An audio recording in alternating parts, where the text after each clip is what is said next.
ఈరోజు దేవుని హెచ్చరిక. సామెతల గ్రంథము 8వ అధ్యాయం 35వ వచనం.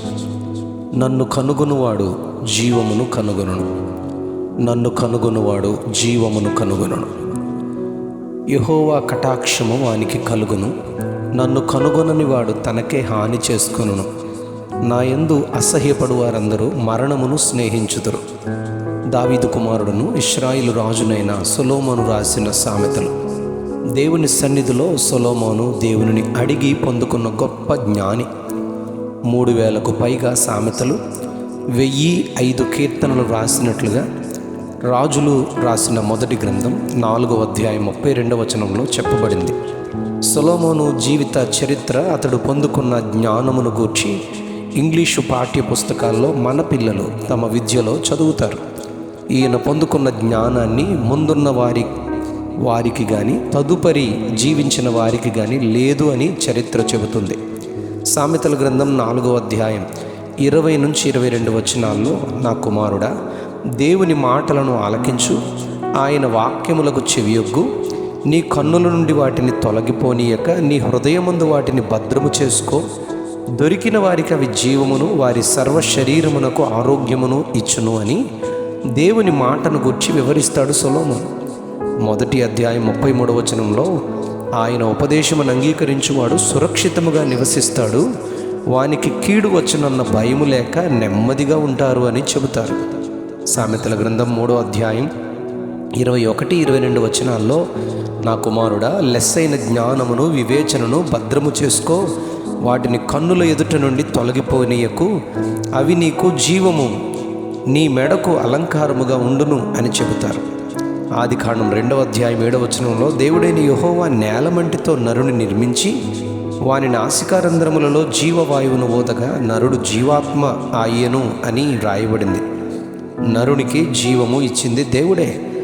యోహాను సువార్త 1వ అధ్యాయం 1-3 వచనాల్లో, ఆదియందు వాక్యము ఉండెను, వాక్యము దేవుని యొద్ద ఉండెను, వాక్యము దేవుడై ఉండెను, కలిగి ఉన్నదేదియో ఆయన లేకుండా కలుగలేదు, ఆయనలో జీవముండెను, ఆ జీవం మనుష్యులకు వెలుగై ఉండెను అని ఆయన జీవాన్ని గూర్చి ఇక్కడ చెప్పబడింది.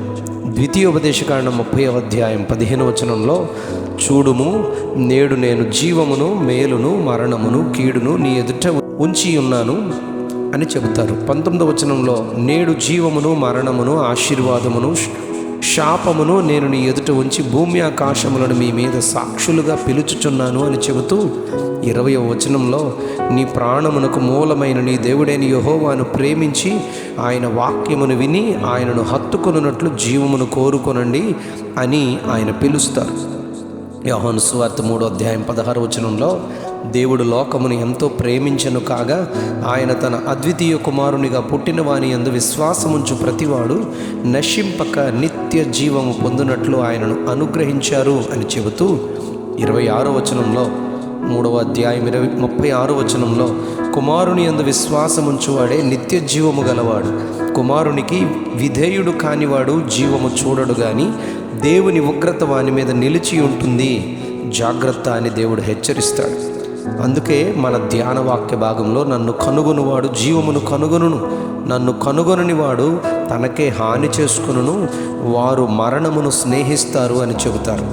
యోహాను సువార్త 14వ అధ్యాయం 6వ వచనంలో యేసు ప్రభు ఇలా అంటారు, నేనే మార్గమును, సత్యమును, జీవమును, నా ద్వారానే తప్ప ఎవడును తండ్రి యొద్దకు రాడు అని చెబుతారు.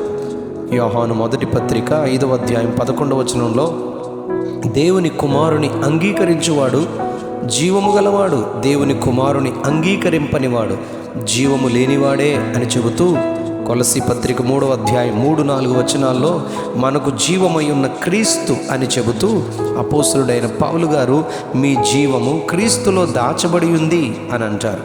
మత్తయి సువార్త 19:17లో, నీవు జీవములో ప్రవేశింపగోరిన ఎడల ఆజ్ఞలను అనగా వాక్యమును గైకొనమని యేసు ప్రభు చెబుతారు. అవును, ఆయనను కనుగొని జీవమును పొందుకుందుము గాక. Amen, amen, amen. నన్ను కనుగొనువాడు జీవమును కనుగొనును, నన్ను కనుగొనువాడు జీవమును కనుగొనును. ఆమెన్.